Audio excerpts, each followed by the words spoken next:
Gilliard. I got so much more.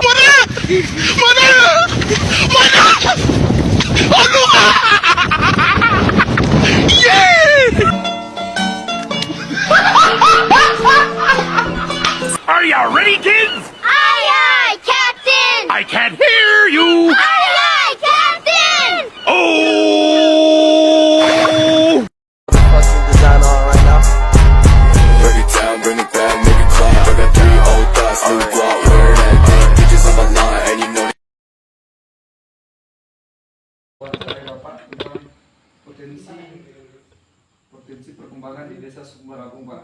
Bagaimana penetapan ketahanan pangan, maka peningkatan produksi dan produktivitas sektor pertanian membutuhkan dukungan penyediaan prasarana fisik pedesaan seperti jaringan irigasi dan jalan desa. Di samping itu, sarana produksi pertanian seperti pupuk, bibit unggul, dan teknologi di desa kita bagaimana, Pak?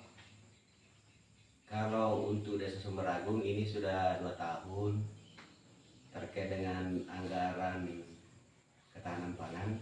Kita sudah tahun lalu kita sudah program pupuk gratis, pupuk organik itu. Kita sudah program pupuk organik itu langsung dibagikan ke petani. Nah, kalau tahun ini kita bagi 2 lagi. Ya, untuk ketahanan pangan, karena memang di dana desa itu ada anggaran ketahanan pangan ya. Nah, ada sekitar 30% dari dana desa itu dipakai untuk ketahanan pangan. Nah, jadi tahun ini saya bagi 2 lagi. Kalau tahun lalu saya fokus untuk pupuk, tahun ini saya bagi 2. Nah, tahun ini ada sebagian sebangun 1 jides, yaitu di kelompok tani bakti karya. Nah, tahun ini ada jides sebangun. Tapi sudah juga saya lakukan program pupuk organik juga. Itu kita sudah bagi pupuk organik. Itu kalau untuk ketahanan pangan. Kalau di irigasi dan jalan di desa? Jalan tani. Karena itu kalau itu tidak boleh di jalan pemukiman. Oh, ya, harusnya di jalan tani dan jides. Itu anggaran ketahanan pangan ya. Dia larinya ke situ. Tidak boleh itu masuk ke pemukiman. Tidak boleh. Kita sudah dianjurkan masuk memang ke jalan tani, jides, bantuan bibit macam bibit gabah bisa. Tapi kan minim kalau hanya 30% dia, jadi sekitar 100 juta lebih. Itu kita anggarkan sudah 2 tahun ini berjalan. Kalau bagaimana penciptaan kegiatan ekonomi lokal secara beragam di desa Sumberagung? Di sini Desa Sumberagung kita sudah bentuk namanya Bundes Badan Usaha Milik Desa. Dan di sini kita sudah desa yang maksudnya yang mendanai dulu, baru itu diserahkan ke pengurus Bundes. Nah, lokasi usahanya sekarang sudah berjalan, ada di percetakan Pipin Blok dan Batako. Kalau untuk usaha lokal desa juga ada kita mau bangun Pujasera. Nah, ini sementara proses pembangunan.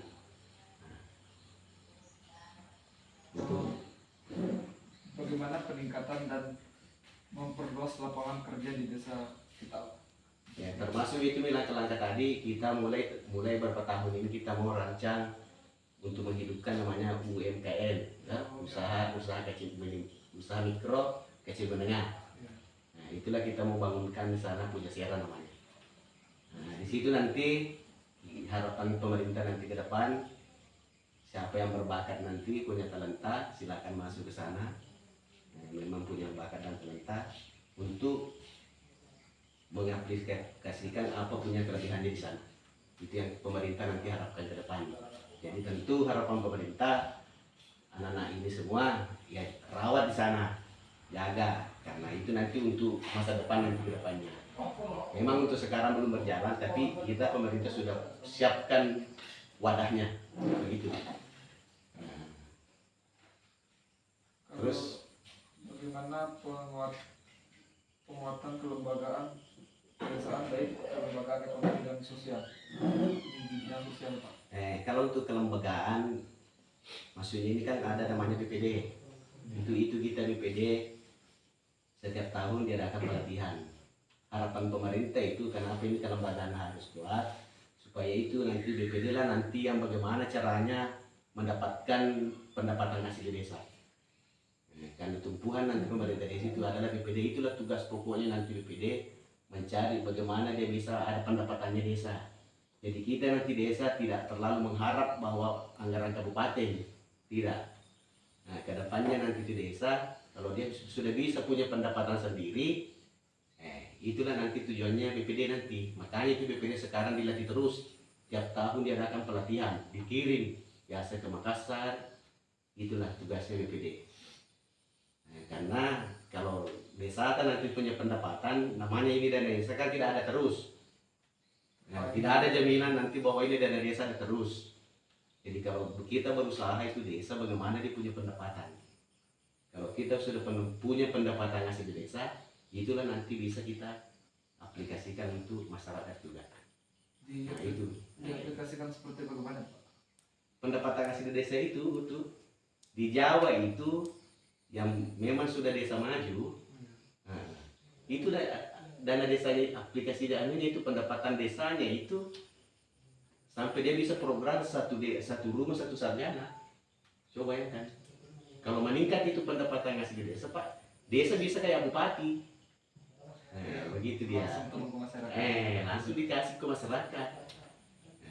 Nah, itu tujuannya.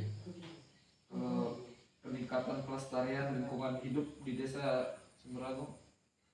Kalau itu memang rutin karena kita memang mengikut dari Pak Bupati. Makanya itu ada istilahnya Pak Bupati, peduli ki sejaga ki.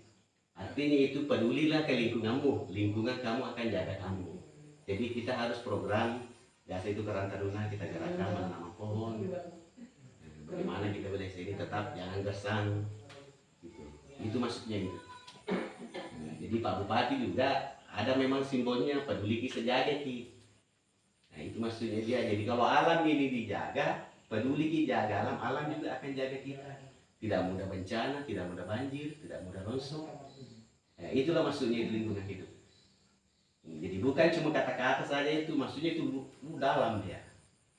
Nah, itu simbolnya Pak Bupati peduli ki sejaga ki dalam dia untuk lingkungan itu. Makanya di Luhut Timur ada juga programnya Pak Bupati. Setiap tanggal 5 itu kita mulai dari perangkat desa itu satu hari itu tanggal 5 dilarang makan beras. Memang untuk mengirit nanti karena ketahanan pangan ini. Ini dari nilai ketahanan pangan. Bukan memang banyaknya nanti itu beras kita irit. Kalau mulai dari perangkat desa dalam satu hari itu dilarang makan beras. Nah, ada memang satu hari itu tanggal 5. Tanggal 5 juga itu kan hari lingkungan hidup sedunia. Nah, begitu dia. Jadi semua itu berkaitan ke situ. Karena kita nanti takutnya ke depan Indonesia krisis pangan. Itu yang dijaga. Karena memang sudah dunia memang memprediksi akan ada krisis pangan. Makanya sekarang itu dari pusat itu kita di desa disuruh angkatkan ketahanan pangan. Bagaimana supaya ketahanan pangan di semua desa itu terjaga. Jadi tidak ada alasan petani tidak dibantu. Karena memang kita mau ini jaga ini jangan sampai krisis pangan gitu. Kalau peningkatan partisipasi masyarakat di desa Sumber Agung, bagus Pak. Bagus dia. Kalau setiap diadakan banyak gotong royong, masih aktif. Termasuk juga kelompok-kelompok tani kalau ada gotong royong salurannya masih berjalan. Artinya pastilah kalian paham. Karena kita di sini sering ada gotong royong, ada saluran tersumbat, diadakan gotong royong gitu.